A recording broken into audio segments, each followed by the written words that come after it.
Hi Math 95. In this video we're going to continue our discussion of the quadratic formula. So what I'd like you to notice is that the quadratic formula is using a square root here in the numerator, right? And we know something about square roots, specifically if there's a certain kind of number living underneath a square root, we're going to get an imaginary number, right? Specifically if there is a negative living underneath a square root, right? So the expression that is underneath this radical right now, the radicand, right, this b squared minus 4ac, that thing that lives underneath the square root, has a lot of potential to produce a negative or a positive depending on what the a, b, and the c are, right? So the value of this b squared minus 4ac really has the potential of making things kind of yucky in this situation of using the quadratic formula or making it nice, right? It depends on the value of that b squared minus 4ac. So because that expression living underneath the radical is kind of important in terms of what kind of x's we're going to get here, right? We give that expression living underneath the radical a special name. Okay, and specifically we call it what is called the discriminant, right? So the discriminant is that b squared minus 4ac that lives underneath the square root. So let's go back to our quadratic formula for just a second. I'll come back to that other slide in a moment. But what I'd like you to notice is one thing. If b squared minus 4ac, if that, whatever it is, you evaluate to be from your equation, whenever you plug in the a, b, and the c, if you get b squared minus 4ac equals some kind of a number, who knows what it is, but that number is negative, right? Less than 0, right? If that number is less than 0, it's negative. What are we going to be producing in terms of our x's here? This square root would be producing an imaginary number, right? Which means that the x that we're going to be getting is negative b plus or minus an imaginary number. It's going to be an imaginary number living over here on this right side, right? So if the b squared minus 4ac is negative, we're going to be living in imaginary number land, right? If instead the b squared minus 4ac is some kind of a number and it's positive, then everything is nice. We're not in imaginary land anymore because this underneath the radical is not negative anymore. It's positive, right? So if the discriminant is positive, we're not getting an imaginary number. We're just getting a real number, right? So what we can do is actually use the value of that discriminant to do what we call classify the kinds of solutions that we will be getting to the quadratic equation that we start out with, right? So let's first consider the situation here where we have our discriminant and we actually get it to be a positive number. That's like this situation right here, right? We'd compute or calculate the discriminant, that thing living underneath the radical, and we notice that it would be positive. What does that mean? That means that in the quadratic formula here that we have, this thing,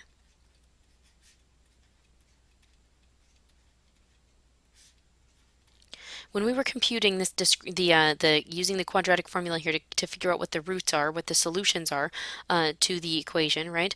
That means that this thing under here is positive, right? We're going to get some kind of a number living underneath here, a positive number, right? So let's just erase this for a second. So let's say you figured out what b squared minus 4ac was, and it was some kind of a number, and you just get a positive number living underneath here, positive number, right?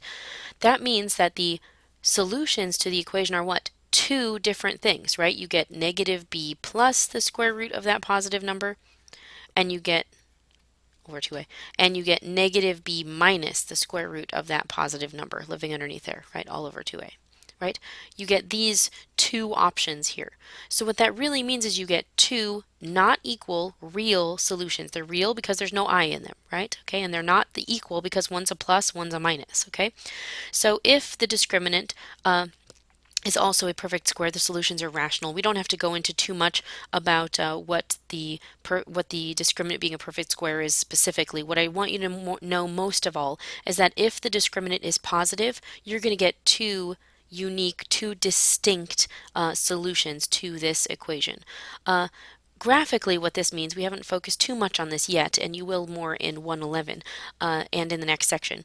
But if you consider the graph of this equation here, right? Remember, the graph of this kind of equation here, this quadratic equation, is a parabola. If you end up trying to figure out when that equation equals 0, which is technically what this equation is saying right here, what the discriminant being positive means is that you're getting two real number answers. That means you have two real x-intercepts, really is what that means graphically. Okay, let's consider the next situation when our discriminant is exactly equal to 0. Okay, and let's change our paper here for a second. What if our discriminant is exactly equal to 0? What does that mean in our quadratic formula? Well, that would mean that underneath the square root here is where the discriminant lives, right? If b squared minus 4ac is 0, that's a big fat 0 living right there, right? Which means that when I simplify it, the square root of 0 is just 0, yes? Which means when I continue to simplify, negative b plus 0 and negative b minus 0 are the same thing, they're just negative b. So instead of getting two different answers here, because the square root simplifies to be 0 and you're adding and subtracting nothing, right? What that means is that you've gotten a single value of x. Notice it's not negative b plus something, negative b minus something, it's just one value of x, right? So if your discriminant is exactly equal to 0, you get one real solution, right? And graphically what that means is that the parabola that you would have graphed from this original equation here, if you were trying to find its x-intercepts by letting y equal 0 here and getting this equation, getting one single x value like this as a solution to this equation, or finding an x-intercept, means you have one x-intercept, okay? So a discriminant of equaling 0 means one real solution, which means graphically one x-intercept. Our last situation is if our discriminant is negative, right? And I already sort of prepped you on this, right? And if our discriminant is going to be a negative number, like that, right? The whole thing is negative, yeah? You compute b squared minus 4ac, you figure out it's a negative number. In our quadratic formula, that means you're going to get what? A negative number living underneath here, right? All over 2a. Which means, notice that this is going to be some kind of an I, right? This is negative b plus or minus the square root of the number, whatever it is, times I. That may be simplifiable, it may not, who knows, all over 2a. But at the very least, you have done what? There's an I, which means now this is no longer a real number. This is not a real number. This whole thing right here, this is an imaginary number or complex number, right? And how many of them are there? Two, because there's a plus or minus still, right? Yes, it's two different answers. It's negative b plus square root of number I, negative b minus square root of number I, all over 2a for both, of course. Okay, so what that means is when our discriminant is negative, we don't get any real solutions. This is not a real number, but we do get two imaginary solutions, right? And specifically, the solutions will be what we call complex conjugates. They are complex numbers, but they differ by what? Having an opposite operation right here in the middle, which we know means conjugate. Graphically, what that means is that your parabola would not have any x-intercepts, no real x-intercepts. Okay? Excellent.